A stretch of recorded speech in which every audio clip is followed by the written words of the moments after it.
Medina നായകൻ Medina നായകൻ Medina നായകൻ പരിശുദ്ധ റസൂൽ അവിടുന്ന് ആയിഷയുടെ മടിയിൽ തല വെച്ചുറങ്ങുകയാണ്. ആയിഷ, ഞാൻ നിങ്ങൾക്ക് വ്യക്തമായ താക്കീതുകാരനാണ്, ഞാൻ നിങ്ങൾക്ക് വ്യക്തമായ നദീറും മുബീനുമാണതുകൊണ്ട് ആയിഷ, ഞാൻ പറയുന്ന കാര്യങ്ങൾ ജീവിതത്തിൽ പകർത്തണേ.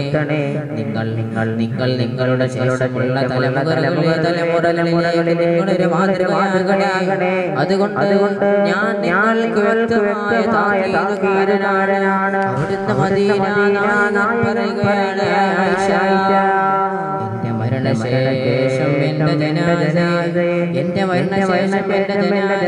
ഖബറിനടുത്ത് വെക്കണേ. എന്നിട്ട് നിങ്ങൾ ഇപ്പോൾ മാറി നിൽക്കണം. കാരണം എനിക്ക് ആദ്യമായി നിസ്കരിക്കുന്നത് ജിബ്രീലാണ്, പിന്നെ മീകാഈലാണ്, പിന്നെ ഇവിടുന്ന് അങ്ങോട്ട് മലായികത്ത് നിങ്ങളുടെ വലിയ വലിയ വ്യൂഹമാണ്. അതുകൊണ്ട് നിങ്ങൾ അവരെ കാണൂലെങ്കിലും അവർ നിങ്ങളെ കാണും. അതുകൊണ്ട് നിന്റെ ജനാസ എന്റെ ഖബറിനടുത്ത് വെച്ച് അല്പം നിങ്ങൾ മാറി നിൽക്കണേ എന്ന് മദീനത്ത് വസന്തമേ മുസ്തഫ സല്ലല്ലാഹു അലൈഹി വസല്ലം അവിടുന്ന് പറയുകയാണ്, പങ്കുവെക്കാനുള്ളതാണ് ജീവിതം. ഇസ്ലാമിന് വേണ്ടി ആരോഗ്യമുള്ള കാലത്ത് സേവനം ചെയ്തവർ വാർദ്ധക്യമെത്തി വീട്ടിൽ വിശ്രമിക്കുന്ന സമയത്ത് അവർക്ക് പൊതുജനാവിൽ എന്തൊരു അനുകൂല്യം വേണം. അതിന് ലോകം പെൻഷൻ എന്ന് പേരിട്ടാലും അത് ആദ്യമായി നീതിമാൻ ഉമർ റളിയല്ലാഹു അൻഹു നടപ്പിലാക്കി. അങ്ങനെ ആയിഷ ബീവിയുടെ വീട്ടിലേക്ക്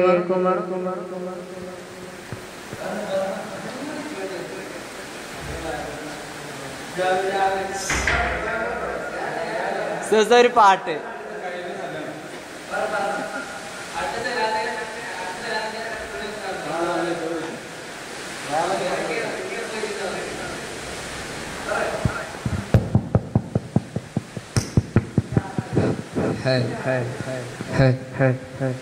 അങ്ങനെ ആയിഷ ബീവിയുടെ വീട്ടിലേക്ക് ഉമർ റളിയല്ലാഹു അൻഹുവിന്റെ ദൂതൻ 1,00,000 സ്വർണ്ണ നാണയം ചുമന്നുകൊണ്ട് കടന്നു വരികയാണ്.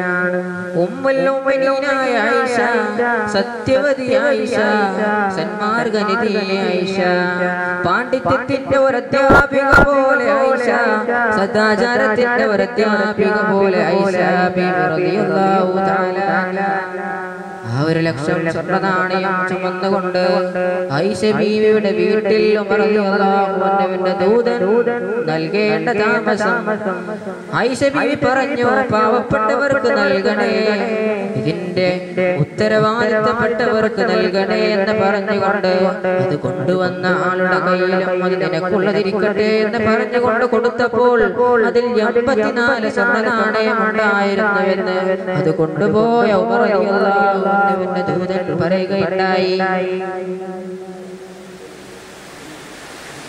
ഇത് കേട്ട പുണ്യനബിയുടെ കുടുംബത്തിനോടുള്ള സ്നേഹം കൊണ്ട് ആയിഷ ബീവിയെ ഉമ്മ എന്ന് വിളിക്കുമായിരുന്നു. അശ്റത്തുൽ മുബശ്ശിരീകളിൽപ്പെട്ട 10 പേരിൽ ഒരാളായ സുബൈർ റളിയല്ലാഹു അൻഹുവിന്റെ പ്രിയപ്പെട്ട പുത്രൻ അബ്ദുല്ലാഹ് റളിയല്ലാഹു അൻഹു പറഞ്ഞു, ഓ ഉമ്മുൽ മുഅ്മിനീനായ ആയിഷ, 12 മാസം ജീവിക്കേണ്ട വക കിട്ടിയിട്ട് അതൊരു സെക്കൻഡ് പോലും ബാക്കി വെക്കാത്ത ഒരു ദാനധർമ്മമായത് കൊണ്ടത് അത് കടുത്ത കൈയായി പോയി എന്ന് അതുകൊണ്ട് അത് അടുത്ത കൈയായി പോയി എന്ന് അബ്ദുല്ലാഹ് റളിയല്ലാഹു തആല പറഞ്ഞു. ഉടനെ ആയിഷ ബീവി പറഞ്ഞു, പാവപ്പെട്ടവർക്ക് ദാനം ചെയ്തത് കടുത്ത കൈയായി പോയി എന്ന് അബ്ദുല്ലാഹ് പറഞ്ഞിരിക്കുന്ന ആയിഷ ബീവി പറഞ്ഞു, ഇനി മരിക്കുന്നത് വരെ അബ്ദുല്ലാഹ് എന്റെ അടുത്ത് വരരുത്, ഇനി മരിക്കുന്നത് വരെ അബ്ദുല്ലാഹ് ഞാൻ കാണില്ല, എന്നോടൊരു പറയേണ്ടതില്ല. വിഷമിച്ച് കഷ്ടപ്പെട്ട അബ്ദുല്ലാഹ് റളിയല്ലാഹു തആല ആയിഷ ബീവിയുടെ മറുപടി കേട്ട് വിഷമിച്ചു പോയ അബ്ദുല്ലാഹ് റളിയല്ലാഹു തആല പറഞ്ഞു, ഓ ഉമ്മുൽ മുഅ്മിനീനായ ആയിഷ, ഞാൻ ആകയുടെ ദാനധർമ്മത്തെ നിസ്സാരമാക്കാൻ വേണ്ടി പറഞ്ഞതല്ല.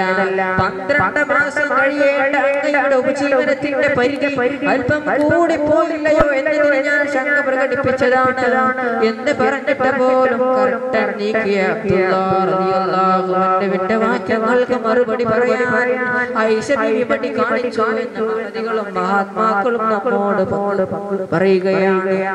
പങ്കുവെക്കാനുള്ളതാണ് ജീവിതം, ആർഭാടവർദ്ധിപ്പിക്കുന്നതിലാണ് ജീവിതം എന്ന് പഠിച്ചു വെച്ച ഇന്നത്തെ വനിതാ മണികൾക്ക് മുൻപിൽ അവസാനിക്കാത്ത പടുഗോപുരം പോലെ ആയിഷ ബീവി റളിയല്ലാഹു തആല ധരിച്ചു നിൽക്കുന്നു.